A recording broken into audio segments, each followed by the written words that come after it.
सामईन कराम, आप सुन रहे हैं एक दिलचस्प कहानी जिसका नाम है अवतार। ये इस सिलसिले की किस्त नंबर 3 है। मुझे उम्मीद है आपको मेरी ये काविश पसंद आ रही होगी। आपने अगर अभी तक मेरा चैनल कहानी घर सब्सक्राइब नहीं किया तो अभी मेरे चैनल को सब्सक्राइब करके बेल नोटिफिकेशन ऑन कर लीजिए ताकि आने वाली हर नई कहानी की इत्तला बर वक्त आप तक पहुंच सके। मैंने कामनी को हद से तजावुज़ नहीं करने दिया था। वो दरअसल मुझे खुश करने आई थी। उसकी माँ ने इसलिए भी उसे मेरे पास भेजा था कि चूंकि गौतम के खिलाफ बड़े ठोस सबूत हैं, गो कि मैंने माँ बेटी को यकीन दिलाया था कि उनका बेटा बेगुनाह है और मैं उसे साबित करके रहूंगा। गौतम की माँ जमुना ने ये सोचा था कि कहीं मैं इस केस से हाथ ना उठा लूं। बेटी को भेजने का मकसद ये था कि मुझे अपनी मुट्ठी में रखने के लिए ज़रूरी था कि मुझे कामनी खुश कर दे। ये एक तरह से फीस होगी। उसकी माँ अपने बेटे को फांसी से बचाने के लिए बहुत कुछ कर सकती थी, इसलिए उसने कामनी को कहा था कि गौतम एक सहारा है। उसे बचाने के लिए तुम जितनी दूर जा सकती हो चली जाओ। जब तक कोई कुर्बानी ना दी जाए, कुछ खोया ना जाए, तो हम गौतम को पा नहीं सकते। कामनी बहुत हसीन थी। हर नौजवान लड़की में बहरहाल ऐसी कशिश होती है कि वो मर्द को मुतवज्जा कर सके। मैंने सोचा था कि काश उसे इतनी जल्दी जाने नहीं देता। मैंने सोचा चलो फिर कभी सही। अब मेरे पास खासा वक्त था। मैं जो गलाजत से भरा लिफाफा रजनी के हाथ से लाया था उसे खोला। सबसे पहले मैंने खतूत पढ़े। खतूत बड़े ही शर्मनाक थे, उन फहश कहानियों से कहीं बढ़कर जो रसाइल में छपती हैं। मर्दों ने जो खत अपनी महबूबाओं और दोस्तों की बीवियों को लिखकर आशनाई पैदा की, उसमें इतनी हैरत की बात नहीं थी। असल बात औरतों और लड़कियों के खतूत की थी। क्या ये लड़कियां ऐसे बेहुदा और लघु खत भी लिख सकती हैं? बल्कि उनका ताल्लुक शरीफ घरानों से था। फिर मैंने तस्वीरें देखीं। ये बात मुझे तस्लीम करना पड़ी और उसकी सलाहियतों का एतराफ़ करना पड़ा कि रजनी बहुत बड़ी फ़ोटोग्राफ़र थी। इसकी वजह यह भी हो सकती है कि वो 2 बरस तक फिल्मिस्तान स्टूडियो में असिस्टेंट कैमरामैन और फोटोग्राफर रही थी। इसके अलावा उसने कुछ तस्वीरें दो एक ब्लैक मेलरों से शायद खरीदी थी। वो ऐसी गलाजत से भरी थीं कि एक आदमी तसव्वुर भी नहीं कर सकता कि इंसान इतनी दूर जा सकता है और उसके अंदर इतनी हैवानियत होती है। मर्द ही नहीं, लड़कियां और औरतें भी मर्दों से 2 हाथ आगे निकली हुई थीं। वो औरत के तकद्दुस पर कलंक का टीका थीं। हिंदुस्तान के बड़े बड़े शहरों में बेहयाई, बदकारी और हर किस्म की बुराइयां तेजी से फैलती जा रही थीं। खसूसन नई नस्ल तो कुछ ज्यादा ही थी। ये तस्वीरें नौजवान लड़के और लड़कियों की थीं। इसके अलावा नए जवान शादीशुदा जोड़ों की भी थीं। उन्होंने आशना पाल रखे थे। सारा चक्कर मुआशी था। उन्हें दौलत चाहिए थी। किसी लड़की ने शादीशुदा दौलतमंद मर्द को फांस रखा था, मर्दों ने किसी लड़की को। ये तालाब इतना गंदा था कि उसमें से ताफुन उठ रहा था। रजनी उन्हें ब्लैकमेल कर रही थी तो गलत नहीं कर रही थी। मैंने उन तस्वीरों में से कामनी की उस सहेली की तस्वीर निकाली जो शो बिजनेस से ताल्लुक रखती थी। कामनी के कहने पर गौतम उसकी सहेली सरोजनी से मिला। सरोजनी को अपनी आमदनी का निस्फ हिस्सा रजनी को हर माह देना पड़ता था। मैंने सरोजनी की तस्वीरें अलग निकाल कर एक लिफाफे में रखी और नेगेटिव्स भी। मैंने सरोजनी की तस्वीरें देखीं। जालिम जितनी हसीन थी उसका जिस्म उससे कहीं खूबसूरत था, लेकिन जाने किन हाथों ने उसे मैला किया और उस फूल को रौंदा हुआ था। और फिर ये हसीन और जवान लड़कियां जाने क्यों शो बिजनेस की दुनिया में आकर अपने आप को आलूदा कर लेती हैं। गौतम रजनी के हाथ से सरोजनी की तस्वीरें लाने को तैयार नहीं था, तो सरोजनी ने उसे एक शाम अपने फ्लैट पर बुलाया। गौतम को उसने सुबह तक रोक लिया और सारी रात वो उस पर मेहरबान होती रही। गौतम कैसे तैयार ना होता। सरोजनी ने उसे 2 मर्तबा और भी बुलाया था।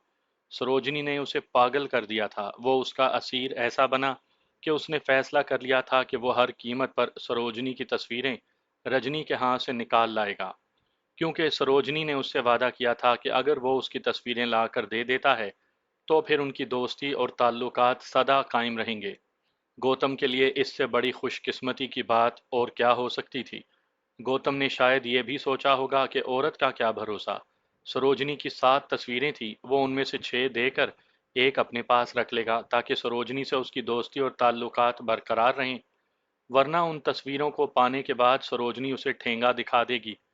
उसे अब हुस्न शबाब और उसके कुर्ब की ज़रूरत थी, तलब और प्यास थी, क्योंकि ब्लैकमेलर और मकतूला शान थी। और सरोजनी ने उसे गलत रास्ते पर डाल दिया था। ये रास्ता ऐसा था कि जो एक मर्तबा उस पर चल पड़े, वो इतनी दूर चला जाता था कि उसकी वापसी नामुमकिन हो जाती थी।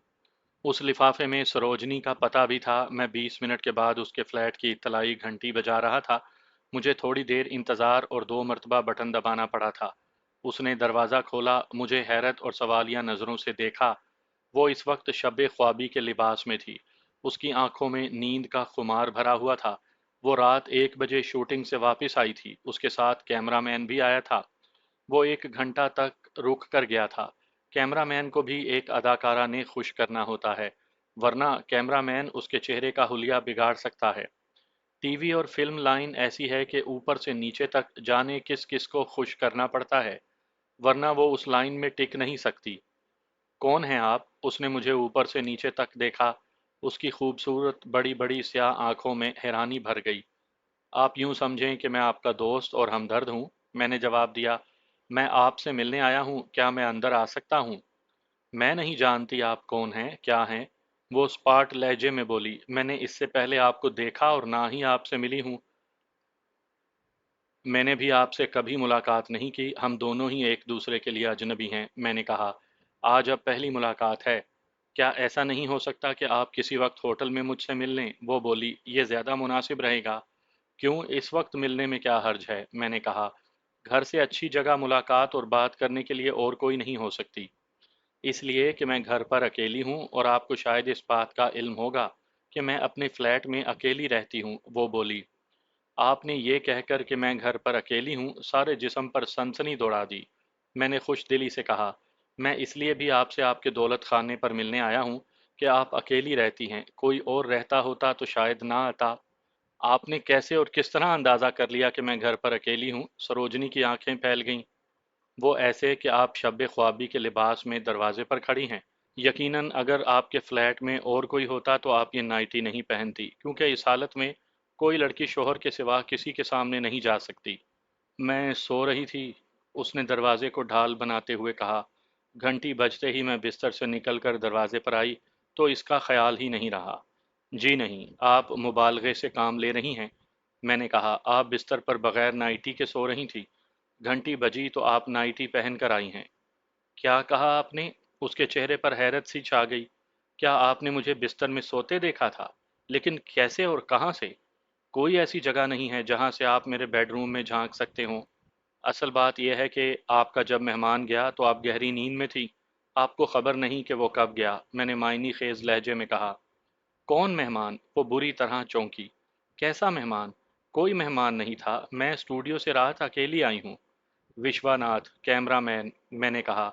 वो रात आपको छोड़ने आया था और सुबह 4 बजे तक जागता रहा। आप 5 बजे सो गईं। मेरा ख्याल है कि अब मुझे अंदर आ जाना चाहिए, मैं एक ज़रूरी बात करने आया था। यहाँ कब तक खड़ा रहूँगा? इससे पहले कि वो कुछ कहती, मैंने आहिस्ता से दरवाजे को खोला और गड़ाप से अंदर आ गया। फिर दरवाज़ा बंद कर दिया और उसकी तरफ देखा। आप बगैर इजाज़त मेरे फ्लैट में घुस आए हैं, वो तिल मिलाकर बोली। ये शरीफाना हरकत नहीं, आप बाहर निकलें। जी हाँ, मजबूरी थी, मैंने कहा। मैं जो बातें आपसे करने आया हूँ बाहर खड़े होकर नहीं कर सकता, आई एम सॉरी। आखिर आप हैं कौन और क्या बातें करनी हैं? मैं एक नया ब्लैकमेलर हूँ, मैंने जवाब दिया। मैं उन तस्वीरों के बारे में बात करने आया हूँ जो रजनी के पास थीं। नया ब्लैकमेलर? वो बुरी तरह चौंकी और उसका चेहरा जर्द पड़ गया। क्या आपने मेरी तस्वीरें रजनी से खरीद ली हैं? बस आप यही समझें, मैंने कहा। हरासा और परेशान ना हो, आराम से बैठ जाएं ताकि आपसे प्यारी प्यारी बातें हो सकें। एक मिनट, वो बोली, आप तशरीफ़ रखें, मैं अभी कपड़े बदल कर आती हूँ, 5-7 मिनट लगेंगे, ज़्यादा नहीं। इसकी क्या ज़रूरत है? मैंने उसका हाथ पकड़कर उसे अपने साथ पड़े सोफे पर बिठा लिया। तुम अब तक ना जाने कितने मर्दों के सामने नाइटी और बगैर नाइटी आ चुकी हो।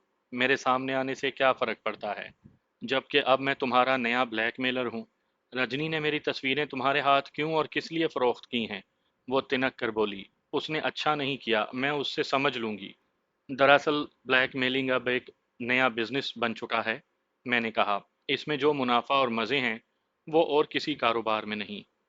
अब तुम मुझसे एक माहाना बड़ी रकम वसूल करोगे? यकीनन। मैंने उसकी मरमरी कमर में हाथ डालकर उसे और करीब कर लिया। ایک ٹکٹ میں دو مزے کیوں ہے نا؟ میں سمجھی نہیں۔ بات صاف اور واضح ہے، تم اتنی بھولی نہ بنو۔ میں تمہیں جب چاہے اور جہاں چاہے بلا سکتا ہوں، اور تمہارے فلیٹ میں تمہارے ساتھ جب تک چاہے رہ سکتا ہوں۔ دوسرا مزہ یہ کہ تم سے بڑی رقم وصول کیا کروں گا۔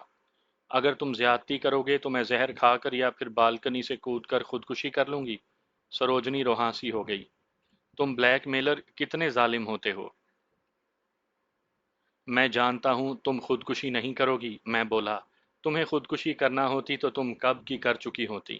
تمہاری کہاں کہاں آبرو ریزی نہیں ہوئی جب تم ایک پرائیویٹ پروڈکشن میں گئی تھی، ایک چینل کے اسٹوڈیو میں، لیکن تم نے خودکشی نہیں کی، اس لیے کہ تم سکرین پر آ سکو۔ تم نے سکرین پر آنے کے جنون میں اپنا سب کچھ سونپ دیا، کھو دیا۔ تم سچ کہتے ہو، میں نہ تو مرنا چاہتی ہوں اور نہ خودکشی کرنا، اس لیے کہ میں جوان ہوں۔ وہ یاسیت بھرے لہجے میں کہنے لگی۔ وہ لڑکیاں مر جاتی ہیں اور خودکشی کر لیتی ہیں جن کی آبرو لٹ جاتی ہے، وہ باعزت اور غیرت مند ہوتی ہیں۔ میں چاہتی ہوں کہ سکون سے زندگی گزاروں۔ رجنی نے میری پتہ نہیں کتنی تصویریں تمہیں دی ہیں۔ کل 7 ہیں، میں نے بتایا۔ تم 7 مختلف مردوں کے ساتھ ہو، اس میں ایک معروف فلمی ہیرو بھی ہے۔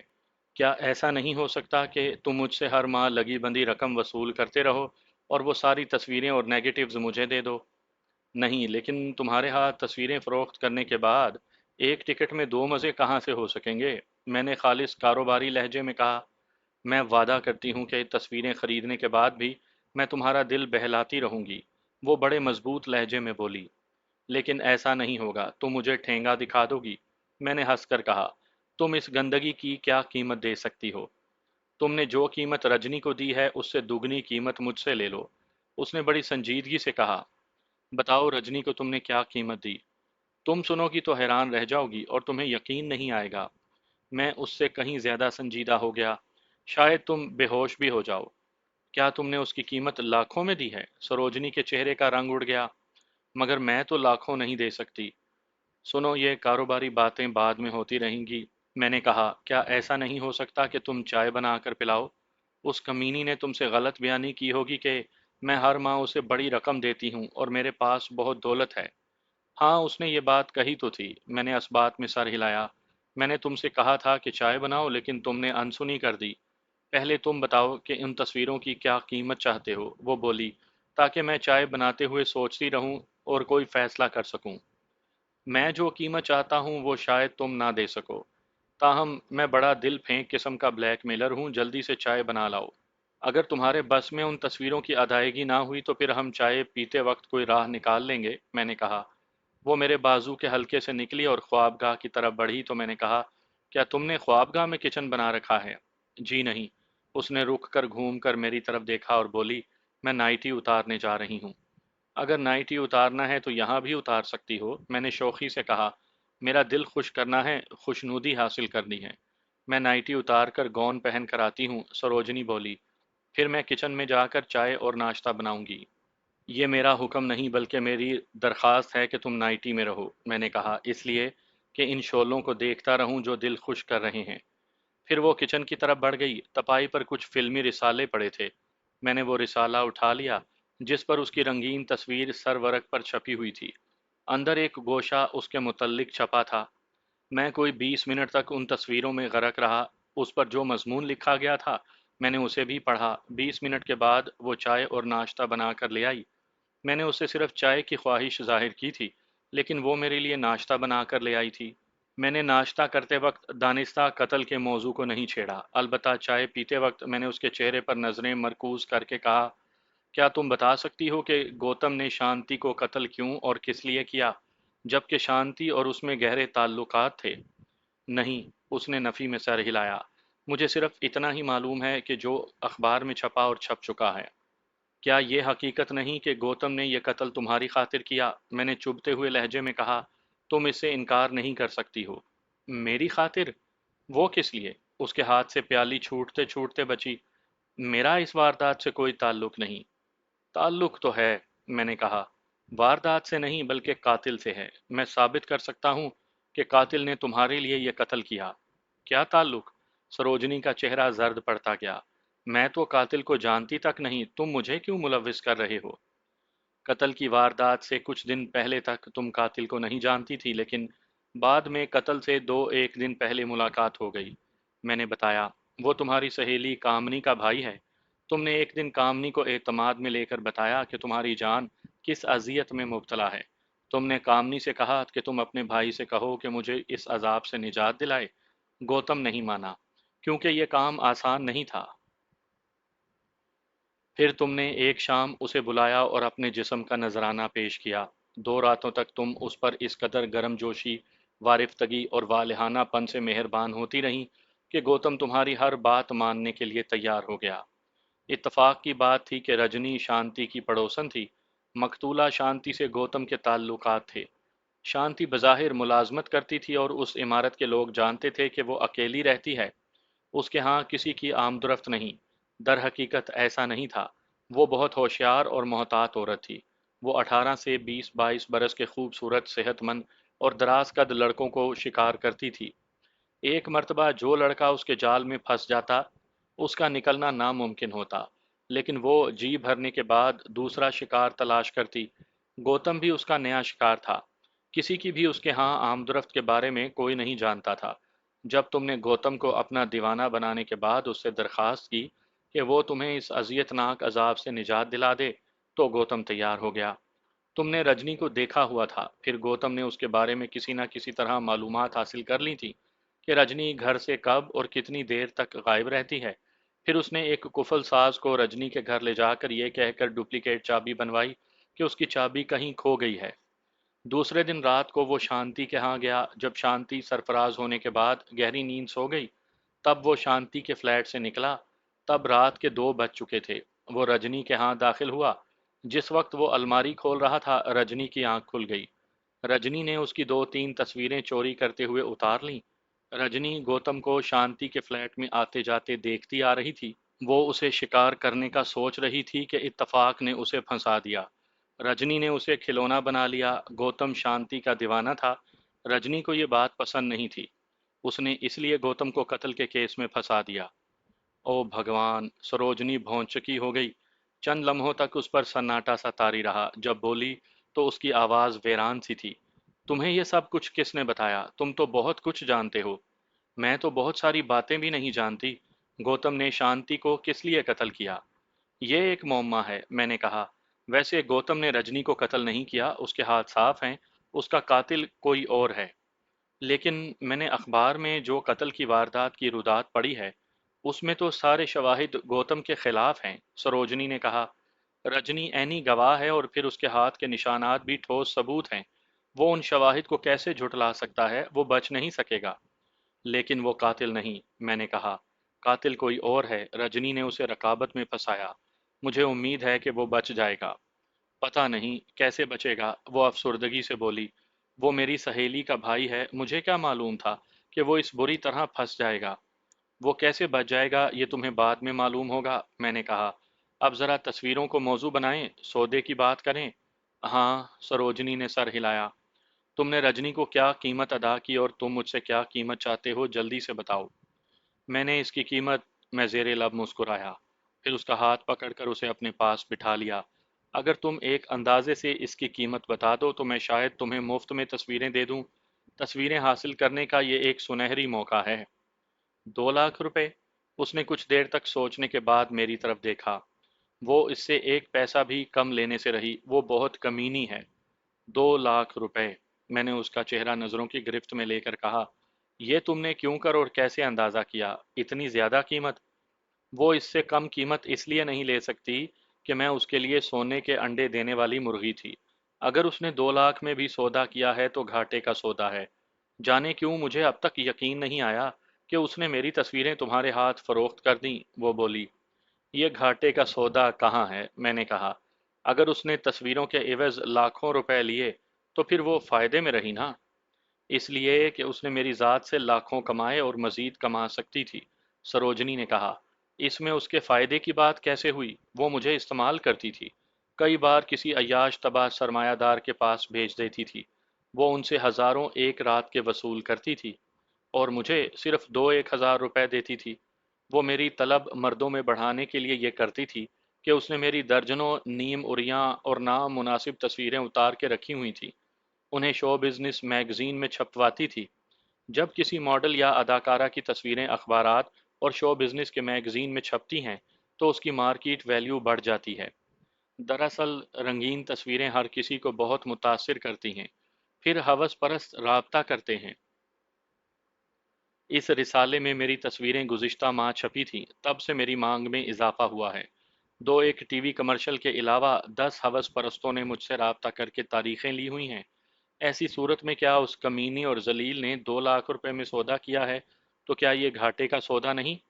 और फिर तुम भी मेरी ज़ात से लाखों रुपए कमाओगे, लेकिन मैं फिर भी ये कहूंगी कि उसने मेरी तस्वीरें फ़रोख्त नहीं की। तुम झूठ बोलते हो।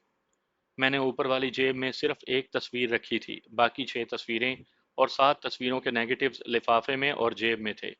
मैंने एक तस्वीर दिखाने का सोचा, जेब से वही एक तस्वीर निकाल कर उसकी तरफ बढ़ाई, जिसमें वो एक मर्द के साथ मौजूद थी। वो तस्वीर देखकर उछल पड़ी। उसने तस्वीर मेरे हाथ से झपट ली, फिर वो तस्वीर देखकर बोली, तुम इस बुढ़े को पहचानते हो? हाँ, मैंने इस बात में सर हिलाया। ये एक लीडर है जो बड़ा पासदार और अवाम का हमदर्द बनता है। जनता इसकी पूजा करती है। ये बुढ़ा मेरे साथ कैसी हैवानी हरकतें कर रहा है, वो बोली। ये है सियासी लीडरों का असल और घिनौना चेहरा। उसका लहजा नफरत अंगेज हो गया। मैं क्या बताऊं, कैसे कैसे पवित्र लोगों से वास्ता पड़ा है। उनमें और हैवान में कोई फर्क नहीं। अच्छा ये बताओ, ये तस्वीर तुम मुझसे कितने में खरीदोगी? मैंने कारोबारी लहजे में कहा। ये बड़ी नायाब और बेहद कीमती तस्वीर है। तुम एक नहीं पूरी 7 तस्वीरों की बात कर रहे थे। उसने मुझे तेज नजरों से घूरा। अब एक तस्वीर की बात कर रहे हो? मैंने तुमसे कब कहा कि 7 तस्वीरें यकमुश्त फरोख्त करूंगा? मैं बोला। ये एक तस्वीर 10 लाख रुपए में खरीदोगी? 10 लाख? वो इस तरह से उछल पड़ी जैसे उसे बरकी झटका लगा हो। तुम्हारी अकल ठिकाने है? मैं सारी तस्वीरों के 2 लाख रुपए से ज्यादा नहीं दे सकती, और तुम हो कि सिर्फ एक तस्वीर के 10 लाख मांग रहे हो। मेरी बनो। मैंने यकलख्त उसे बाजुओं में भर लिया और खासी देर तक उसके चेहरे पर झुका, उसके होंठों की मिठास अपने होंठों में जज़ब करता रहा। फिर उससे कहा, इस तस्वीर से तुम्हें हर माह 1 से 2 लाख रुपए कमा सकती हो। कहो तो मैं कमा कर दिखाऊं? वो कैसे? उसने हैरत से अपनी पलकें झपकाईं। मेरी समझ में नहीं आया। क्या ये बहुत आसान है? जब ये तस्वीर तुम उस लीडर को दिखाओगी तो उसके पैरों तले से जमीन निकल जाएगी। मैंने कहा, उसके फरिश्तों को भी खबर नहीं कि इस हालत में उसकी तस्वीर खींची गई है, और फिर रजनी को भी इस बात का ख्याल नहीं आया, वरना वो ये तस्वीरें 10 लाख रुपए में भी ना देती और इस लीडर से लाखों रुपए वसूल कर चुकी होती। उसका तो सारा ध्यान सिर्फ तुम्हारी तरफ रहा। तुम्हारे हाथ ये सोने की कान लगी है। वो हर माह 1 से 2 लाख रुपए कैसे देगा? सरोजनी ने कहा। यह कोई मामूली रकम तो नहीं जो आसानी से दे दे। क्यों नहीं दे सकता? उसका बाप भी देगा। मैंने कहा, यह जो रतन सिंह है कोई मामूली आदमी नहीं। इस वक्त वो वजीर भी है और 2 महीने बाद जो इलेक्शन होने वाला है उसमें खड़ा हो रहा है। वो बड़ा मुअज़्ज़िज़ और बाइज़्ज़त समझा जाता है, और फिर अरबपति है। उसकी फैक्ट्रियां और कारखाने भी हैं। उसके 2 दामाद हैं। एक दामाद फौजी अफसर है, दूसरा दामाद बहुत बड़ा बिजनेसमैन है। उसकी बहू साबिक सदर की बेटी है। बेटा उसकी सियासी पार्टी का लीडर है, वो भी इलेक्शन में खड़ा हो रहा है। तुम उसका एक प्रिंट उसे बेच देना। उसका प्रिंट मैं बनवा कर ला दूंगा, वरना दूसरा फायदा उठा लेगा। वो तुम दोनों को ब्लैकमेल करेगा। ये इज्जतदार लोग बदनामी से बहुत डरते हैं, क्योंकि नेक नामी सिर्फ एक बार मिलती है। वो किसी को मुंह दिखाने के काबिल नहीं रहेगा। अब बताओ, क्या ये तस्वीर सोने की कान नहीं है? तो सही। वो पस्त आवाज में बोली, तुम इस तस्वीर के 10 लाख रुपए मांग रहे हो। ये बहुत बड़ी रकम है। ये ज्यादती की बात है, ऐसे तो ना करो। मैं तुम्हें 3 लाख रुपए से ज्यादा नहीं दे सकती। ये मेरा बैंक बैलेंस है। तुम भी क्या याद करोगी? मैंने उसके रुखसार का बोसा लेकर कहा, मैं तुम्हें सारी तस्वीरें बिल्कुल मुफ्त में दे रहा हूँ। क्या? वो तहैयर जुदा लहजे में बोली तो फरते खुशी से उसकी आवाज़ कांप रही थी। मुझे यकीन नहीं आ रहा। सच कह रहे हो? मैंने जेब से लिफाफा निकाला, उसमें से सारी तस्वीरें एक एक करके निकालीं और तपाई पर रख दी, और नेगेटिव्स भी। वो तस्वीरें देखकर खुशी से इतनी बेकाबू हुई कि उसने मेरी गर्दन में अपनी बाहें हाइल कर दी। फिर बात इतनी बढ़ी कि हम दोनों बेडरूम में कब और किस तरह पहुंचे, कुछ खबर नहीं रही। ہوش آیا تو نشاط انگیز لمحات سے نکل کر حقیقی دنیا میں آ گئے۔ وہ کہنے لگی کہ اگر تم نے رجنی سے 2-1 لاکھ میں یہ تصویریں خریدی ہیں تو رقم مجھ سے لے لو۔ میں نے کہا اور کوئی ہوتی تو رقم دینے کی بات نہ کرتی، میں نے یہ تصویریں خریدی نہیں، مفت میں ملی ہیں، صرف تمہاری نہیں بلکہ اور بھی بہت ساری تصویریں۔ میں نے پنچھی کے پر کاٹ دیے ہیں، اب وہ اڑ نہیں سکتا۔ اور ہاں، میری بات سنو، میں شاید کبھی آؤں یا نہیں، اس لیے کہ میں بہت مصروف ترین آدمی ہوں۔ ان میں 3 تصویریں کروڑ پتی باعزت اور معروف لوگوں کی ہیں۔ تم خود ان سے معاملات طے کرو اور یکمشت رقم لے لو۔ پھر تم فلم انڈسٹری اور ٹی وی چھوڑ دو، کسی شریف آدمی سے شادی کر لو۔ ساری زندگی ذلیل ہونے سے بہتر ہے کہ اپنے پتی کی سیوا کرو۔ اپنے پتی کو کبھی اپنے ماضی کے بارے میں کچھ نہ بتانا، وہ تمہاری دولت کے بارے میں پوچھے تو کہہ دینا کہ ورثے میں ملی ہے، اور ہاں، تم سچے دل سے اپنے پتی کی سیوا کرو گی تو بھگوان شاید تمہارے سارے پاپ معاف کر دے۔ مجھے یقین نہیں آ رہا کہ یہ تمام تصویریں رجنی جیسی عورت سے مفت میں مل گئیں۔ وہ بڑی حیران ہو رہی تھی۔ کیا یہ ناممکن بات نہیں؟ ہاں، ناممکن بات تو ہے، لیکن کیا تم نے سنا نہیں کہ دنیا میں کچھ بھی ناممکن نہیں؟ یہ ایک لمبی کہانی ہے، جب کبھی تم سے ملاقات ہوگی تو سناؤں گا۔ میں سروجنی کے ہاں سے نکل کر شانتی کے دفتر پہنچا۔ اس وقت لنچ ٹائم ہو گیا تھا۔ میں شانتی کے ڈائریکٹر سہگل سے ملنا چاہتا تھا۔ اس ڈائریکٹر نے جو نئی سیکٹری رکھی تھی، ریکھا، 20 برس کی جوان حسین و جمیل اور پرشباب لڑکی تھی۔ اس نے جو لباس پہن رکھا تھا وہ ساڑی تھی، کالی ساڑی تھی۔ بلاؤز جس کی آستین نہیں تھی وہ بھی کالا تھا، آگے اور پیچھے سے اس قدر کھلا ہوا تھا کہ دعوت نظارہ تھا۔ ایسا نظارہ کہ نگاہ کسی ضدی بچے کی طرح ہٹنے کا نام نہیں لیتی تھی۔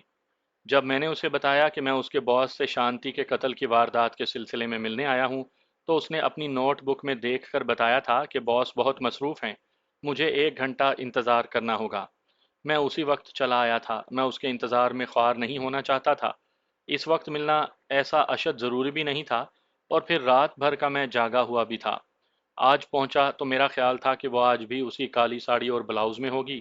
وہ گوری تھی، اس سیاہ لباس نے اس کی حیت قیامت بنا دی تھی۔ وہ شعلہ مجسم بنی ہوئی تھی، لیکن آج وہ مجھے دکھائی نہیں دی۔ میں اس کے اسی روپ کے تصور میں پہنچا تھا۔ چپڑاسی نے بتایا کہ ڈائریکٹر اسسٹنٹ تیج ناتھ صاحب اور سیکٹری لنچ کر رہے ہیں۔ میں نے سوچا کہ بات چیت کے لیے یہ وقت زیادہ موزوں ہے۔ یہ اس وقت فرصت میں ہے، لنچ کے دوران گفتگو ہو جائے گی۔ چونکہ اس وقت وہاں اور کوئی نہیں تھا، میں باس کے کمرے کی طرف بڑھا۔ دروازے کا لٹو بے آواز گھما کر دروازہ تھوڑا سا کھولا۔ بڑا پرتکلف لنچ ہو رہا تھا۔ سیکٹری کا لباس بڑے صوفے پر نفاست سے طے کیا ہوا تھا، اس کے باس کا سوٹ دوسرے صوفے پر تھا۔ وہ دونوں بہت دور نکل کر جوانی کے جنگل میں بھٹک رہے تھے۔ میں نے دروازہ بند کر دیا۔ لنچ کا وقفہ 1 گھنٹے کا ہوتا تھا، مجھے 1 گھنٹہ انتظار کرنا تھا۔ مجھے حیرت اس بات پر تھی کہ باس کو کس بات کی کمی تھی جو اس نے دفتر میں ہی وقت گزاری کی۔ وہ اسے ہوٹل لے جا سکتا تھا۔ ممبئی میں ایسے ہوٹلوں کی کوئی کمی نہیں تھی جہاں کمرے چند گھنٹوں کے لیے کرائے پر نہ ملتے ہوں، اور ویسے بھی وہ شاید آج دروازہ اندر سے بند کرنا بھول گئے تھے۔ شاید یہ وجہ یہ تھی کہ یہ ملاپ کچھ دنوں کے بعد ہوا تھا۔ میں 1 گھنٹہ انتظار کروں، یہ ناقابل برداشت تھا۔ آدھے گھنٹے کے بعد میں نے دروازے پر دستک دی، جواب کا انتظار کیے بغیر دروازہ کھولا۔ پھر میں کمرے میں گھس گیا۔ اس کی سیکٹری اس وقت اپنا لباس اور حلیہ درست کر رہی تھی۔ اس کے باس نے مجھے قدرے ناگواری سے دیکھا۔ اس نے بڑے مہذب لہجے میں اپنے باس سے کہا، آپ مسٹر دیوا ہیں؟ اس روز باس سے شانتی کے کیس کے سلسلے میں ملنے آئے تھے۔ وہ چونکہ بے حد مصروف تھے اور آپ نہیں تھے، اس لیے ملاقات نہ کر سکے۔ آج پھر اسی لیے آئے ہیں۔ تیج ناتھ اپنی ٹائی کی گرا درست کرتے ہوئے اٹھا۔ میرا خیال تھا کہ وہ 50-60 برس کا ہوگا، لیکن ایسے نہیں تھا۔ وہ ایک خوبرو جوان شخص تھا۔ اس میں ایسی جاذبیت اور وجاہت تھی کہ لڑکیوں اور عورتوں کے سینے اسے دیکھ کر دھک سے ہو کر رہ جائیں۔ اس کی عمر بمشکل 23 برس کی ہوگی۔ اس نے میری طرف اپنا ہاتھ بڑھا دیا۔ آئیے مسٹر دیوا۔ ہم نے ایک دوسرے سے بڑی گرم جوشی سے مصافحہ کیا۔ تعارفی رسم تو سیکٹری کروا چکی تھی۔ اس نے کرسی پر بیٹھنے کا اشارہ کیا، پھر سیکٹری سے کہا کہ ہم دونوں کے لیے کافی لے آؤ، میں ان سے باتیں کر لوں، پھر ہم باہر چل کر لنچ کرتے ہیں۔ مسٹر دیوا، کیا آپ ہمارے ساتھ چل کر لنچ کرنا پسند کریں گے؟ نہیں شکریہ، میں مسکرا دیا۔ میں نے سوچا اس سے کہوں کہ آپ نے جو پرتکلف لنچ کیا ہے اس سے کہیں زوردار لنچ میں کر کے آ رہا ہوں۔ میرے چشم تصور میں سروجنی کا چہرہ ابھر آیا تھا۔ میں نے کہا میں آپ کا زیادہ وقت نہیں لوں گا۔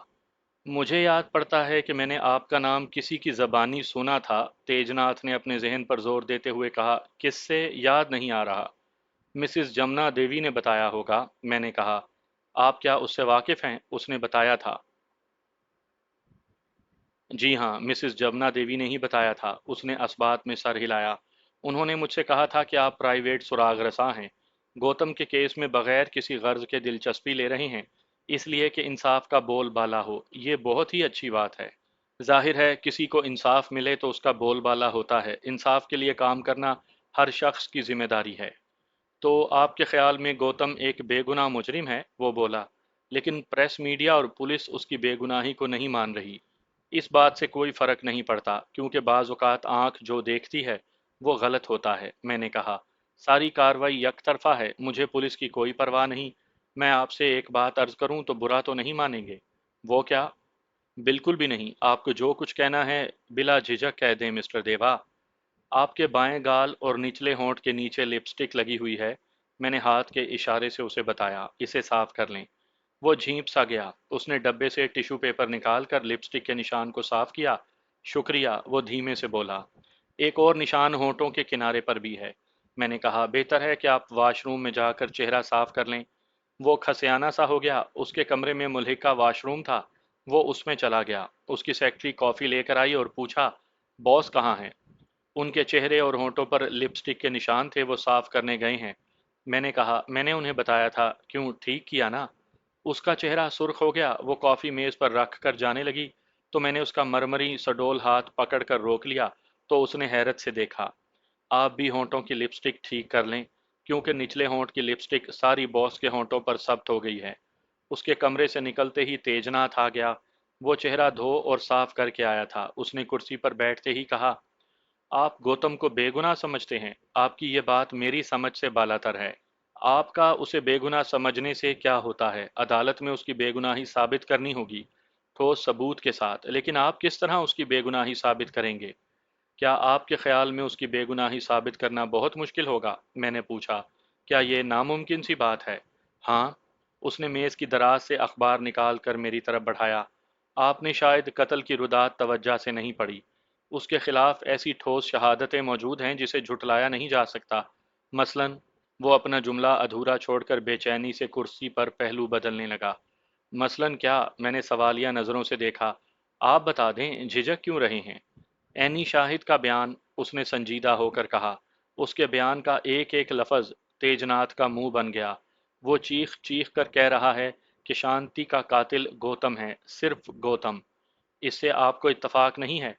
آپ نے اینی شاہد کے بیان پر اعتبار کر لیا؟ میں نے سوالیہ نظروں سے دیکھا۔ وہ جھوٹ پر مبنی بھی تو ہو سکتا ہے۔ یقین نہ کرنے کی کیا وجہ ہو سکتی ہے؟ تیج ناتھ نے اکھڑے ہوئے لہجے میں جواب دیا۔ آج کے اخبارات میں یہ رپورٹ شائع ہوئی ہے کہ پستول اور دروازے پر گوتم کے ہاتھ کے نشانات موجود ہیں۔ پوسٹ مارٹم کی رپورٹ کے مطابق شانتی پر تشدد کیا گیا اور اس کی آبرو ریزی بھی کی گئی۔ کیا اس حقیقت کو جھٹلایا جا سکتا ہے مسٹر دیوا؟ تو آپ کے خیال میں گوتم کے کیس میں کوئی جان نہیں، میں نے کہا، لہٰذا اس کیس کو اس کے حال پر چھوڑ دیا جائے؟ نہیں، کوئی جان نہیں، تیج ناتھ نے نفی میں سر ہلایا۔ آپ اس کیس پر جو محنت کر رہے ہیں وہ وقت ضائع کرنے کے مترادف ہے۔ آپ نے ایک لا حاصل کیس میں ہاتھ ڈالا ہے۔ آپ اس سے اتفاق کریں یا نہ کریں، آپ کی مرضی۔ آپ بہت جلدی مایوس ہو گئے ہیں، میں نے کہا۔ میں اس کے برعکس بہت پر امید ہوں۔ ناکامی کامیابی کی پہلی سیڑھی ہے۔ بہت خوب، اس نے کڑوا سا منہ بنایا۔ کیس تو بالکل صاف ہے۔ آپ نے اس کیس کو ہاتھ میں لے کر اپنی ناکامی میں اضافہ کیا ہے اور وقت بھی برباد کر رہے ہیں۔ اس سے بہتر ہے کہ کوئی شبھ کام کر لو۔ آپ ایک جوان شخص ہیں اور ایک بہت بڑی فرم چلا رہے ہیں، اس کے باوجود آپ مایوسی کی باتیں کرتے ہیں۔ میں حقیقت پسند آدمی ہوں، وہ تلخی سے بولا۔ میں ہر کیس کی ایک ایک خبر پر اس کی جزیات پر توجہ دیتا ہوں۔ میں نے کہا، یہ کیس مجھے کامیابی سے ہمکنار کروائے گا۔ آپ نہیں جانتے، کامیابی کی منزل زیادہ دور نہیں۔ یہ آپ کہہ رہے ہیں نا؟ وہ استہزائیہ انداز سے کہا لگا کر بولا۔ میں اس کیس پر جتنی توجہ دے رہا ہوں آپ سوچ بھی نہیں سکتے۔ ہاں مسٹر تیجناتھ، میں نے کہا، آپ نے شاید کبھی کسی معاملے میں اتنی توجہ نہیں دی جتنی سیکٹری اور لڑکیوں پر دیتے ہیں۔ کیا کہا؟ तेजनाथ अपनी कुर्सी से उछल पड़ा। वो मेरी तरफ हैरत भरी नज़रों से देखने लगा। यह आपने बात कैसी कही? क्या ये बात मैंने गलत कही? आप मेरी ज़ातियात पर हमला कर रहे हैं। मुझे आपकी ज़ातियात से कोई दिलचस्पी नहीं, मैंने दरमियान में तेज़ी से कहा। कुछ देर पहले मैंने दरवाज़ा खोला तो आप और आपकी सेक्रेटरी ऐसी हालत में थे कि किसी बात का होश नहीं था। मैंने मुनासिब नहीं समझा कि कबाब में हड्डी बनूं। मैं दरवाज़ा बंद करके बैठ गया। आपके चेहरे पर जब लिपस्टिक लगी थी वो सारा फसाना कहे दे रही थी। मुझे इससे कोई गर्ज नहीं कि आप अपनी सेक्रेटरी से दिल बहलाएं या साधना के साथ। साधना भी आजकल आपकी कमजोरी बनी हुई है। साधना? तेजनाथ ने उछल कर मेरी तरफ देखा। उसके चेहरे का रंग उड़ गया। आपको साधना के बारे में किसने बताया? फिर आप ये भी पूछेंगे कि जूली के बारे में कैसे जानते हैं? किसने बताया कि वो एक 16 बरस की लड़की है? मैंने जवाब दिया। ओ भगवान! तेजनाथ का चेहरा सफ़ेद पड़ गया। उसकी आंखें हैरत से फट गईं। जूली? आप जूली के बारे में भी जानते हैं? हाँ, मैं जानता हूँ, मैंने कहा। आप उसे गुज़िश्ता सैंचर के रोज़ होटल डिसूज़ा लेकर गए थे। कमरा नंबर 20 में इतवार की शाम तक रहे। सुहाग रात मनाई थी, उसे सब्ज़ बाग दिखा कर ले गए थे। फिर मैं तवक्कुफ करके मायनी खेज अंदाज में मुस्कुराया। आप सिर्फ 2 लड़कियों के जिक्र पर हवास बाख्ता हो रहे हैं। मैं तो और नाम भी ले सकता हूँ। क्या आप अब भी इस बात का इतराफ़ नहीं करेंगे कि इस केस से ज़्यादा लड़कियों में दिलचस्पी है आपकी? जवानी में बहती गंगा में हर शख्स हाथ धोता है, ये कोई नई बात नहीं। मुझे इस बात का इतराफ़ है। उसने मेरी तरफ बेचारगी से देखा। फिर वो फंसी फंसी आवाज़ में बोला, क्या आप एक बात बताना पसंद करेंगे? क्या? मैंने पूछा। आप एक नहीं 10 बातें दरियाफ्त कर सकते हैं। आपको साधना और जूली के बारे में क्यों और कैसे और कहाँ से मालूम हुआ? उसका अंदाज सरगोशी का सा था। जूली के साथ जो होटल में रात गुजारी, मैं आपको किसी और वक्त बताऊंगा, मैंने जवाब देते हुए कहा। मैं गौतम के केस के सिलसिले में बात करने आया था, लेकिन आपने लड़कियों और औरतों का तज़किरा छेड़ दिया, जबकि मुझे हिस्सा लेना पड़ा। साधना की उम्र भी 17 बरस की है ना? आपने बात ही ऐसी की थी, तेजनाथ ने नागवारी से कहा। आप उन दोनों की उम्रों से भी वाकिफ हो, हैरत की बात है। ये नोरस कलियां हैं, मैंने कहा। मुंबई शहर में ऐसी कमसिन और नोखेज लड़कियां सब्ज बाग दिखाने वालों का शिकार हो ही जाती हैं। अच्छा, अब कत्ल के केस की तरफ आते हैं। क्या ये बात मुमकिन नहीं कि शांति की कातिल ऐनी शाहिद हो? नहीं, तेजनाथ ने नफी में सर हिलाया। आपने फिर साहब का सवाल दोहरा दिया। मैं कहता हूं कि रजनी कातिल नहीं। आप 2 दिन के अखबारात गौर से पढ़ें तो गौतम की बेगुनाही साबित हो जाएगी, मैंने कहा। आप एक मर्तबा और पढ़ें और देखें। मैं 2 दिन के अखबारात दिन में कई मर्तबा पढ़ चुका हूँ, तेजनाथ ने कहा, लेकिन मेरी खोपड़ी में कुछ भी नहीं आ सका। आप झूठ बोलते हैं, मैंने कहा। आप अपनी उस सेक्रेटरी से कश्मीर में गैर कानूनी हनीमून का प्रोग्राम बना रहे हैं। आपने 2 दिन के अखबारात सिर्फ रखे हुए हैं, उन्हें सिर्फ सरसरी नज़र देखा है। हैं? तेजनाथ का मुंह खुला रह गया। कमरा एयर कंडीशन होने के बावजूद उसकी पेशानी अर्क आलूद हो गई। क्या आपको सेक्रेटरी ने बताया? जी नहीं, उस गरीब ने तो मेरी शक्ल ठीक से भी नहीं देखी। मैंने बताया। ऐसी राजदाराना बातें वो मुझे क्यों बताएगी? अच्छा, अब मेरी बात गौर से सुने। कमरे में जो पिस्तौल पाया गया वो गौतम का नहीं, जिससे शांति को कत्ल किया गया, बल्कि मकतूला शांति का है। आपने इस नुक्ते पर गौर किया, जो बहुत अहम है और उसे नज़रअंदाज नहीं किया जा सकता। ये नुक्ता मेरे ख्याल से कोई अहमियत नहीं रखता। उसने बेपरवाही से कंधे उचकाए। उसने शायद मकतूला का पिस्तौल चुरा लिया होगा। यह नुक्ता बड़ा अहम है और ऐनी शाहिद के बयान को झुठलाता है, मैंने तेज लहजे में कहा। ऐनी शाहिद का कहना है कि उसने गौतम के हाथ में पिस्तौल देखा था। जब शांति ने दरवाज़ा खोला तो उसने वो पिस्तौल शांति के सीने पर रख कर उसे अंदर की तरफ धकेला था। अगर वो पिस्तौल शांति का था तो गौतम के हाथ में किस तरह से आया? क्या आपके नज़दीक ये नुक्ता अहम नहीं? मुमकिन है उसने अंदर दाखिल होकर शांति के पिस्तौल पर कब्जा कर लिया हो, तेजनाथ ने सोचते हुए कहा। क्योंकि शांति को कत्ल करने में बहरहाल कुछ वक्त लगा है। उसने कत्ल करने से पहले शांति की आबरू रेजी भी की थी। इस पर आपने गौर किया? अगर ऐसी बात है तो फिर गौतम का पिस्तौल कहाँ गया? मैंने सवाल किया। रिपोर्ट में सिर्फ एक पिस्तौल का जिक्र है, जो मकतूला का था। शायद उसने कहीं फेंक दिया होगा, तेजनाथ ने जवाब दिया। इसलिए कि उसका पिस्तौल उसे फंसवा सकता था। लेकिन वो पिस्तौल कहाँ फेंक सकता है? मैंने कहा। पुलिस ने ना सिर्फ पूरे घर की बल्कि अकबी गली की भी तलाशी ली थी। शांति का जो पिस्तौल मिला उसमें साइलेंसर लगा हुआ था। उसके चैम्बर में सिर्फ 3 गोलियां निकली हैं। ये गोलियां शांति के पिस्तौल की थीं। तेजनाथ चौंक पड़ा। आपका नुक्ता मेरी समझ में आ रहा है। हैरत की बात है कि पुलिस इस नुक्ते पर गौर क्यों नहीं कर रही। पुलिस को फोन पर 9:20 पर यह इत्तला मौसूल हुई कि एक नौजवान लड़का शांति के कमरे में घुसकर उस पर तशद्दुद कर रहा है। उसका लिबास तार तार कर रहा है। उसकी नीयत शायद मुजरिमाना हमले की हो गई है। लेकिन ऐनी शाहिद ने कहा कि मैं 9 बजे शब्बे ख्वाबी का लिबास पहनकर सोने के लिए बिस्तर पर जा रही थी कि शांति के फ्लैट पर दस्तक की आवाज़ सुनकर मैंने चाबी के सुराख में से बाहर झांका। पुलिस 6-7 मिनट में पहुंच गई थी। गोया इस 5 मिनट के अरसे में उस लड़के ने शांति की आबरू रेजी की और उसे कत्ल भी कर दिया। ये मंतक आपकी समझ में आई? क्या ये 5 मिनट में मुमकिन है? नहीं। वो अपनी जगह से उछल पड़ा। फिर उसने नफी में सर हिलाते हुए कहा, मैंने इस पहलू पर सोचा ही नहीं था। मालूम नहीं क्यों। तो फिर आप ये सोचकर बताएं कि उसने किस लिए शांति को कत्ल किया होगा। क्या आपकी समझ में इसकी कोई वजह आती है? शायद चोरी की नीयत से दाखिल हुआ होगा। तेजनाथ ने ख्याल जाहिर किया। शांति चूंकि बहुत हसीन व जमील थी और वो उस वक्त ऐसी नाइटी में थी कि कातिल अपने जज्बात पर काबू ना पा सका। गन पॉइंट पर उसकी इज्जत लूटी, मुजाहमत पर उसे कत्ल किया तो उसकी जेब से 10 रुपए का एक नोट बरामद हुआ। पुलिस के बयान के मुताबिक शांति का पर्स पलंग के सरहाने वाली मेज पर रखा हुआ था। उसमें 5,000 की रकम मौजूद थी। इसके अलावा मेज पर उसका कीमती नेकलेस भी रखा था जिसकी मालियत 10,000 रुपए थी।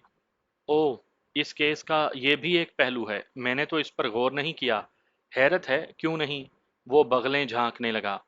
जब ही तो मैंने आपसे कहा था कि आपको लड़कियों से फुर्सत नहीं। मैंने कहा इसलिए आपकी नज़र इस पहलू पर नहीं गई। इस वक्त उसकी सेक्रेटरी कॉफ़ी के बर्तन लेने कमरे में आई। उसने तेजनाथ से पूछा, किस लड़की का जिक्र कर रहे हैं ये साहब? मैं गौतम के केस की बात कर रहा हूँ, मैंने उसे जवाब दिया। इस केस में कुछ हसीनाओं का जिक्र भी आता है। गौतम का केस? सेक्रेटरी ने ऐसा मुंह बनाया जैसे उसके मुंह में कड़वा बादाम आ गया हो। ये केस ना हुआ, अजाब हो गया। ऐसा मत कहो, तेजनाथ ने बड़े पुरजोश लहजे में कहा। मिस्टर देवा ने मेरी आंखें खोल दी हैं। इन्होंने ऐसे ऐसे नुक्ते बताए हैं कि कातिल को बेगुनाह साबित किया जा सकता है। शांति का असल कातिल जल्द ही गिरफ्तार हो जाएगा। उसे फांसी हो जाएगी। लेकिन आपने अपनी आंखें बंद क्यों रखी थी? सेक्रेटरी ने शोख लहजे में कहा। हर वक्त अपनी आंखें खुली रखनी चाहिए। ये आंखें तो सिर्फ इस केस के सिलसिले में बंद थीं। तेजनाथ ने भी शौखी से कहा। मैंने कभी ये आंखें इसलिए बंद नहीं की कि तुम्हें देख सकूं। क्या केस में कोई जान है? सेक्रेटरी ने पूछा। लेकिन मुझे तो ऐसी कोई बात नजर नहीं आती। लेकिन मुझे इससे क्या, मेरी बला से बिल्कुल नई जान पड़ गई है, तेजनाथ ने कहा। इस खुशी में हम आज रात का खाना किसी बहुत ही अच्छे होटल में खाएंगे। बहुत बहुत शुक्रिया, मैंने माजरत आमेज लहजे में कहा। मैं आज की रात बहुत मसरूफ़ हूँ। मैंने किसी को वक्त दिया हुआ है। अच्छा, आप जाने से कबल एक बात बताते जाएं, तेजनाथ ने मुझसे कहा। क्या शांति का कातिल ऐनी शाहिद नहीं है? जी हाँ, वो नहीं है, मैंने जवाब दिया। कातिल कोई और है, क्योंकि गौतम सिर्फ बेहुरमती की गर्ज से इतना बड़ा जुर्म नहीं कर सकता। ऐनी शाहिद यूं भी कातिल नहीं हो सकता कि वो औरत है। कातिल ने शांति की इज्जत पर भी हाथ डाला। कातिल ने जो शांति को कत्ल किया है वो महज इंतकाम लेने के लिए। या फिर ऐसी कोई बात हो सकती है कि वो कातिल के बारे में कोई इंकशाफ करना चाहती हो जिससे कातिल की इज्जत खाक में मिल सकती हो, या वो कानून की गिरफ्त में आ सकता हो। अगर ऐसी बात है तो ऐनी शाहिद ने कातिल के खिलाफ झूठे वाकयात क्यों तराशे? तेजनाथ ने उलझते हुए पूछा। ये एक राज है जिस पर से शायद अदालत में पर्दा उठ जाए, मैंने उसे समझाते हुए कहा। गौतम या एनी शाहिद की जबान से राज उगल जाए। इस बात का इम्कान है कि उस वक्त तक शायद कोई और बात मंजर आम पर आ जाए। मैं सारी रात इस केस पर तैयारी करूंगा, तेजनाथ ने कहा। आपने मेरी बड़ी रहनुमाई की, मैं आपका बेहद ममनून हूँ। आपने यहाँ आने की जो जहमत की है, मैं कोशिश करूंगा कि मैं भी कभी आपके काम आऊं। सेक्रेटरी, जो हमारी बातें सुन रही थी, इस्तकबालिया कमरे में फ़ोन की घंटी सुनकर बाहर चली गई ताकि फ़ोन रिसीव कर सके। क्या आप वाकई इस केस पर रात भर तैयारी करेंगे? मैंने मुताजिब लहजे में पूछा। इसकी वजह क्या है? क्यों और किस लिए? उसने असबात में सर हिलाया। इसलिए कि शांति मेरी बड़ी अच्छी सेक्रेटरी थी। गोया मेरा काम नहीं है लेकिन मैं पुलिस से ताउन करूंगा ताकि कातिल कैफरे किरदार को पहुंचे। इस तरह मेरी फर्म की पूरे मुल्क में बड़ी शोहरत हो जाएगी। लेकिन आज की सारी रात का आपने जो प्रोग्राम बनाया हुआ है, मैंने कहा, क्या आपको तैयारी के लिए इतना वक्त मिल जाएगा? ओह मिस्टर देवा, तेजनाथ भौंचका हो गया। उस पर सख्ता छा गया। ये बात आप कैसे जानते हैं? आप मुझे जब मैंने कमरे का दरवाज़ा खोला था तब आप दोनों मदहोश थे, और इस हालत में जो रात का प्रोग्राम बना रहे थे वो मैंने सुन लिया। आप वाकई सुराग रसाएं आजम हैं। वो मरूब सा होकर बोला, आपके कान बड़े तेज हैं।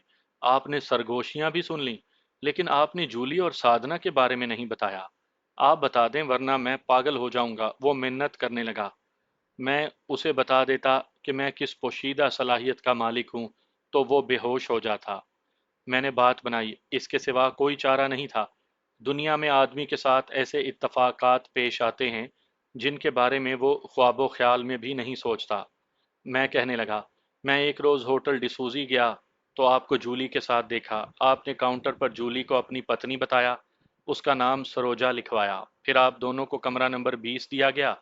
मैं फिर इतवार के दिन दोपहर में गया तो आप और जूली बाहर आ रहे थे। उस 16 बरस की जवान लड़की में जो हुस्न, जवानी और रौनाई थी, वो बता रही थी कि अब वो कली से फूल बन चुकी है। फिर मैंने एक दिन साधना को आपके साथ देखा। आप दोनों एक सिनेमा हाउस से फिल्म देख कर आ रहे थे। मैं इत्तेफाक से आप दोनों के अकब में था। आप उससे सरगोशी में कह रहे थे कि मैं तुम्हें 500 रुपये इस शर्त पर दूंगा कि तुम होटल में सारी रात मेरे साथ रहोगी। मैंने जूली को भी 500 रुपये ही दिए थे। तुम उससे पूछ लेना। फिर आप उसे होटल ले गए। मेरा ख्याल है कि मैंने गलत बयानी नहीं की है। आप इससे इनकार नहीं कर सकते। तेजनाथ खामोशी से सुनता रहा। उसने मेरी बात का कोई जवाब नहीं दिया। वो इस हकीकत को झुटला भी कैसे सकता था? मैं अपनी जगह से उठ खड़ा हुआ। तेजनाथ भी उठ खड़ा हुआ। वो मुझे दरवाजे तक रुखसत करने आया। उसकी सेक्रेटरी ने भी दिलकश मुस्कुराहट के साथ रुखसत किया। मैंने उससे रुखसत होने से कबल कहा, तुम वाकई बहुत हसीन हो। तुम्हें फिल्म इंडस्ट्री का रुख करना चाहिए। रात 9 बजे जब मैं मकतूला के डायरेक्टर सहगल के शानदार बंगले पर पहुंचा तो वो इत्तफाक से बरामदे में मिल गया। वो अभी अभी बाहर से लौटा था। मैं दफ्तर में उससे मिलने गया तो वो नहीं था, तो उसके असिस्टेंट से मिला था। जब मैंने उसे अपना तारुफ करवाया तो वो मुझे अंदर ले गया। मिस्टर देवा, उसने बड़े इखलाक का मुजाहरा करते हुए कहा, मेरा कल का सारा दिन पुलिस की नज़र हो गया। उन लोगों ने शांति के कत्ल के केस में मुझे भी शामिल तफ्तीश कर लिया है। मुझे अदालत में तलब किया जाएगा। सुना है गौतम ने इकबाल जुर्म से इनकार कर दिया है। उसे यकीनन इनकार कर देना चाहिए, मैंने जवाब दिया। उसने बिल्कुल सही किया। वो किस लिए? सहगल ने हैरत से सवाल किया। लेकिन उसके इनकार से क्या होता है? इसलिए कि वो कातिल नहीं, मैंने जवाब दिया। वो बेगुनाह है। लेकिन सहगल ने मुस्तरिब होकर कहा, ऐनी शाहिद का बयान और उसकी शहादत से गौतम पर जुर्म साबित हो गया है। वो कत्ल का असल मुलजिम है। पुलिस ने उसे ऐन वक्त पर गिरफ्तार किया। फिंगरप्रिंट्स की रिपोर्ट के मुताबिक पिस्तौल, दरवाजे और चंद एक चीज़ों पर उसके हाथ के निशान और बूटों के भी निशानात पाए गए। क्या ये ठोस सबूत नहीं? ठोस सबूत और क्या होता है? मुझे आपकी बात से इनकार नहीं, मैंने जवाब दिया। लेकिन बहुत सी बातें गौर तलब हैं। अदालत में दूध का दूध और पानी का पानी हो जाएगा। गौतम की बेगुनाही के बहुत सारे सबूत मेरे पास मौजूद हैं। ऐनी शाहिद के बयान में बड़ा तजाद है। तजाद? उसने बेचैन होकर पूछा। उसका चेहरा सवालिया निशान बन गया। क्या आपने अखबारात में कत्ल की वारदात की रुदात नहीं पढ़ी? मैंने बड़ी तवज्जो से पढ़ा है। उसने संजीदा होकर कहा, यह कत्ल का केस बिल्कुल सीधा साधा है। कातिल या उसका वकील उन हकाइक को झुटला नहीं सकेगा जो वकुआ पर पेश आए हैं। वो लड़का गौतम उस हसीन औरत का कातिल है। हाँ, उस पर पुलिस का इल्ज़ाम है, मैंने कहा। लेकिन पुलिस ने अब तक शांति के कत्ल की वजह बयान नहीं की। उसके चेहरे पर एक साया लहरा गया। उसने मुजतरबाना अंदाज में मेरी आंखों में झांका। फिर कहने लगा, वो चोरी की नीयत से गया होगा। आजकल के जवान लड़कों को हराम खोरी की आदत पड़ी है। वो इस ताक में रहते हैं कि पता चलाते हैं कि कौन मर्द और औरत घर में तनहा है, और वो उस मौके से फ़ायदा उठाकर फ्लैट पर हाथ साफ कर लेते हैं। ऐसी वारदातें अमूमन दिन दहाड़े होती हैं, मैंने जवाब दिया। लेकिन रात के वक्त वो चोरी से एतराज़ करते हैं, जबकि रात के 9 बजे मकीन अपने अपने घरों में होते हैं, टीवी प्रोग्राम देखकर वक्त गुजारी करते हैं। दिन में उनकी अदम मौजूदगी से चोर फायदा उठाते हैं। चोरों का क्या भरोसा? सहगल ने बेपरवाही से कहा। وہ دن رات کے چکر میں نہیں پڑتے، بس موقع محل دیکھتے ہیں۔ لیکن جب اسے گرفتار کیا گیا تو اس کی جیب سے صرف 10 کا ایک نوٹ برآمد ہوا۔ یہ پولیس کا بیان ہے۔ پولیس نے اس کی تلاشی حوالات میں لی تھی۔ میں اسے بتانے لگا۔ میز پر شانتی کا ایک قیمتی نیکلس پڑا تھا اور اس کے پرس میں 20,000 روپے کی رقم بھی تھی۔ جب وہ چوری کی نیت سے فلیٹ میں گھسا تھا تو اس نے نیکلس پر ہاتھ صاف کیوں نہیں کیا؟ اسے جیب میں رکھتے کتنی دیر لگتی؟ وہ میز پر پڑا ہوا چمکتا رہا اور اپنی آب و تاب دکھاتا رہا۔ اس نے پرس سے رقم کیوں نہیں نکالی؟ وہ لاجواب ہو کر میری شکل دیکھنے لگا، پھر اس نے چند لمحوں کے قدرے تذبذب اور دھیمے لہجے میں کہا، شاید اسے کسی وجہ سے موقع نہ ملا ہو، آہٹ سن کر وہ بدحواس ہو گیا ہو۔ اس کے پاس وقت ہی وقت تھا، میں نے کہا۔ جو چور چوری کی نیت سے جاتے ہیں وہ خالی ہاتھ نہیں جاتے۔ وہ گہری سوچ میں ڈوب گیا، اس کی پیشانی پر شکنیں پڑ گئیں۔ چند لمحوں کے بعد اس کی آنکھیں چمکنے لگیں، چہرہ دمک اٹھا۔ بہت ممکن ہے، 100% میرا یقین ہے کہ وہ شانتی کے ہاں چوری کرنے گیا تھا۔ ایسے نوجوان ہوس پرست، حسین اور ایسی عورتوں لڑکیوں کو زیادتیوں کا نشانہ بناتے ہیں جن کی چمڑی سفید ہو۔ اور پھر اس وقت وہ سیاہ جالی دار نائٹی میں ملبوس تھی۔ جس نے گوتم کے جذبات کو بھڑکا دیا، اس نے شانتی کو قابو میں کر کے بے بس کر دیا۔ کیا آپ نے کبھی شانتی کو دیکھا ہے؟ اس نے پوچھا۔ میں نے اخبار میں اس کی 2 ایک تصویریں دیکھی ہیں، میں نے جواب دیا۔ بلا شبہ وہ خوبصورت ہی نہیں، بڑی سنسنی خیز بھی تھی۔ اس میں اس قدر کشش تھی کہ دلوں کو گرما دیتی تھی۔ وہ کہنے لگا، ایسی حسین، بھرپور اور گداز بدن کی عورتیں بہت کم دیکھنے میں آتی ہیں۔ گوتم نے بھی اسے دیکھا ہوگا اور اس کے پیچھے پڑ گیا ہوگا۔ وہ کس کماش کی عورت تھی؟ میں نے انجان بن کر پوچھا۔ آپ اس سے اور وہ آپ سے بہت قریب رہے ہیں، آپ بہتر بتا سکتے ہیں۔ وہ ایک اچھی عورت تھی، اس کی جتنی تعریف کی جائے کم ہے، اس نے جواب دیا۔ وہ میری اور تیجنات کی بھی سیکٹری تھی۔ میں بڑا بد نصیب ہوں کہ ایک بہت ہی قابل اور باصلاحیت سیکٹری کی رفاقت سے محروم ہو گیا۔ تاہم گوتم کو پھانسی کی سزا ملنی چاہیے، کیونکہ اس نے ایک شریف عورت کو بڑی بے رحمی سے قتل کر دیا۔ اس شفاق نوجوان نے اچھا نہیں کیا۔ میرے پاس گوتم کی بے گناہی کے ٹھوس ثبوت موجود ہیں، میں نے کہا۔ شانتی کو کسی اور نے قتل کیا ہے، کیا آپ کو کسی اور شخص پر شک و شبہ ہے؟ نہیں، سیگل نے نفی کے انداز میں سر ہلایا۔ اس حسین عورت کا دشمن کون ہو سکتا ہے؟ البتہ اس کے عاشق بہت سارے ہوں گے۔